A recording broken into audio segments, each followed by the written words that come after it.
We're here at Qlik Connect 2024 in Orlando, and I have the pleasure of catching up yet again with Chris Powell, Chief Marketing Officer at Qlik. Chris, always fantastic to see you. Thank you so much for making time to catch up, and welcome back to the show. Excellent, thanks.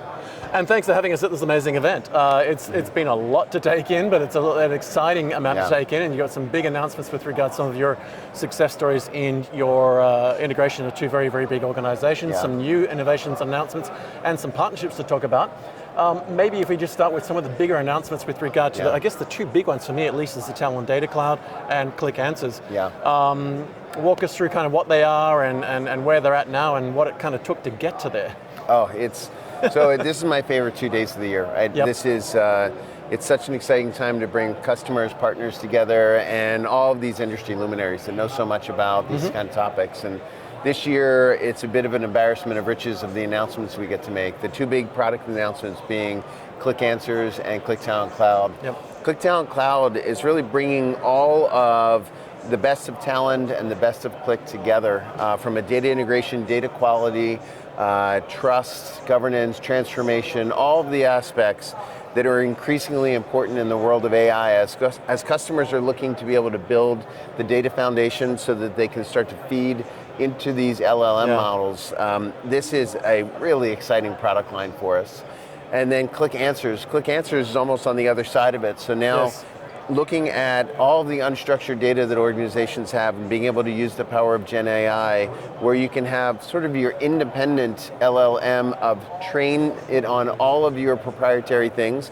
That can be PDF documents, it can be customer support, all of these different aspects that are held in non-structured or unstructured ways, and be able to ask questions of it. And people were asking me what a great use case was, and I said, for us, even internally, we've got, as if you're in marketing, there's a lot of competitive intelligence that gets created. But usually the sellers have trouble finding it when they need it, right? So imagine just being able to take all that volume of competitive intelligence and then be able to just ask it a question and just get the answer back. The power of this within your own walls is just tremendous, and be able to enable your employees. It's the very definition of invaluable data. And as you just alluded to, that we've all got email attachments, we've got stuff sitting on our desktops or laptops, we've got it on our phones in various forms, we've got it on tablets and desk-side servers and all over the place. Cloud drives, I'm terrible, I've got like 5 or 6 of those things. And then the combination of on-prem infrastructure, sometimes data center hosted infrastructure for third parties, and now cloud platforms. I do like the fact you've now brought both ends of those spectrums together, because you've brought all the best of the breed for both Talend and Qlik together with the Talend Data Cloud. It was an interesting demo that was done on stage, and I'm always impressed that your team here at Qlik are brave enough to do live demos on public Wi-Fi at a conference center and make it happen. You did an amazing demo last year when you'd shown us the Talend data stream, now putting those together. But what was astounding was when I saw the integration of that data pipeline and all the elements that went into that, with not just data projection and versioning and everything else that Qlik has been famous for decades now, 31 years since circa 1993 from memory. That I saw someone typing plain English language, blah, blah, blah, blah, and I was like, that's just word processing a question, and then it produced some SQL and produces some actual code, as in programming code, that then resulted to producing data, and they could wind that backwards and forwards until they got the outcome, verified the data, and then in the middle of that, it removed the privacy-related stuff, the PII. And then in the middle of that sort of next screen was this jigsaw puzzle with the word security. I was like, wow, this is every single thing we've been putting together ourselves, that you now have brought it all together as a one-stop shop, which really speaks to, I guess, what Mike has been saying for some time, and you certainly have been echoing, which is, buy rather than build. Stick to your core business. If you're an airline or a transport company or whatever the case may be, make that your core business and bring on the likes of Qlik. You've also got some other exciting news with regard to your relationships with the likes of AWS. Now, your cloud platform runs on AWS. You've been in their marketplace for a long time. You've been a partner there. Walk us through what this week's announcements sort of meant to the organization and where it sort of takes us from here on in. Well, at the heart of this week's announcement with AWS, it fits a couple of things. So, like everything that seems to be announced right now, there's really AI at the core of this. AWS and Qlik are committed to, with all of the foundations of the data we're putting together, is developing the AI applications that can sit on top of that. But it's really it's a multifaceted, really holistic engagement. There's not very many of these strategic collaboration agreements that AWS does, so we're really proud to be a part of this overall program. And it's around co-development with a lot of AI applications and data transformation, the foundation aspects of that. And then it's also co-sales and co-marketing. Yep. So we're going to be working with them in the field to be able to bring value directly to our customers, our joint customers. Yeah. And then also in marketing activities, online and in our physical events. We're going to be doing a big road show that we do every year after this event. So AWS will be a big part of that too. In many ways, what that is doing is, I mean, you've always had that challenge of juggling the hosting of your own platform for your data cloud on AWS versus the requirement to still be agnostic as far as platforms go. Yeah. Now it seems like you've got that match well and truly nailed, but also you're able to offer the best of everybody, including yourselves and the third parties, in a place where they can scale it, they can turn it on when they need it, turn it off, and a repeatable process where it's literally to click on a button to instantiate and run very cost effectively, very safe and very secure. Well, I think it's going to be a very exciting 12 to 18 months as we see ahead now as that's adopted and used and some success stories come out of that, beyond what you've already got, which you probably can't talk about here in confidence. Yeah. But one of the things that really stood out at me with some of the demos was that, and particularly in the context of your role as a CMO, was the storytelling capability now. That, you know, when you talk about that sort of challenge of taking data and doing analysis and providing some sort of insights in the form of reporting, that's been part of the storytelling journey. But I imagine now this sort of brings the ability for generative AI to build even further storytelling in not just reporting, but actually real-time storytelling and communication of the value of data and insights. Is that a fair thing to say? I think that's totally fair. Which is a significant game changer in my mind. It is, isn't it? You know, it's a. I think the vision that this company has had for quite some time, and I would say that really with the vengeance over the past 5 to 6 years, is really looking at a contiguous expansion from what started out as, you know, it's visualization, it's analytics specific, but then starting to realize that it's the broader needs that organizations have that they're trying to stitch together. So going from what is the raw data you have to the outcomes you want, you know, from a messaging standpoint, a lot of this started with, there's an old phrase that is, if somebody goes to the hardware store and buys a drill bit, they don't want a drill bit. Do you know this one? Yeah. They want a hole. I'd like you to play it for our audience, though, because it actually does speak directly to what we were about to talk about. Ah, perfect. So so in terms of the way that we're looking at this, organizations right now and the way that it's all been built, I really just talk to customers, I talk to partners about what are their challenges. And when you look at the overall portfolio that Qlik offers now, it really comes down to you need to be able to bring all of these different kinds of data sources together, structured data, unstructured data, semi-structured data. You need to be able to make sense of it, transform it so it can be used in the most efficient way possible, using the most advanced tools. You need to trust it. Then you have to be able to serve it up. So this is a lot of the data products things that we're offering now. And then being able to analyze it. And that analysis is traditional analysis with analytics.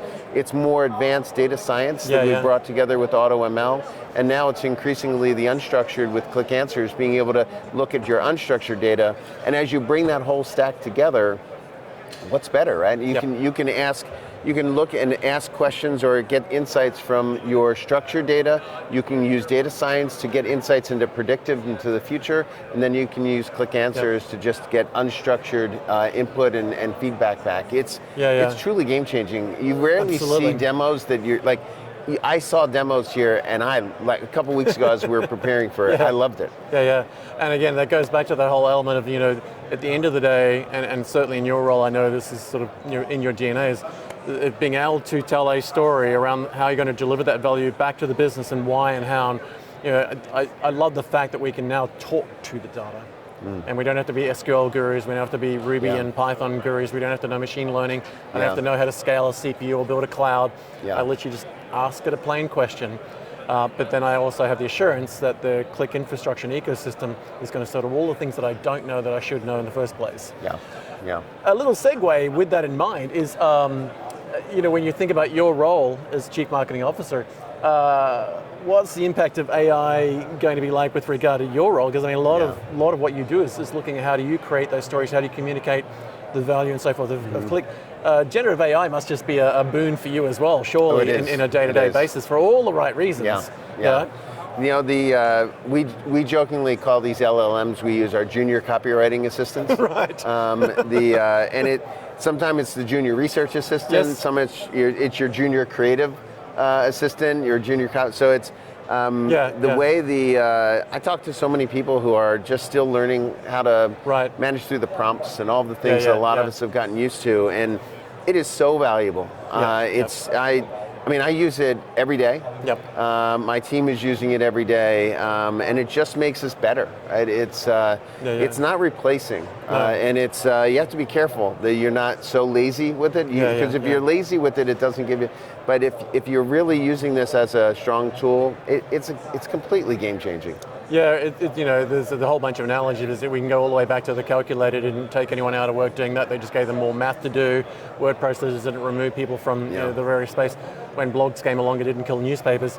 It really is, as so many people have said so far, an enabler, but it's also, I think, in many ways, a field leveler, and that is that, as you said, it now becomes your junior assistant, your researcher, etc. I'm sure it'll eventually figure out how to order a coffee and get a sandwich made for you.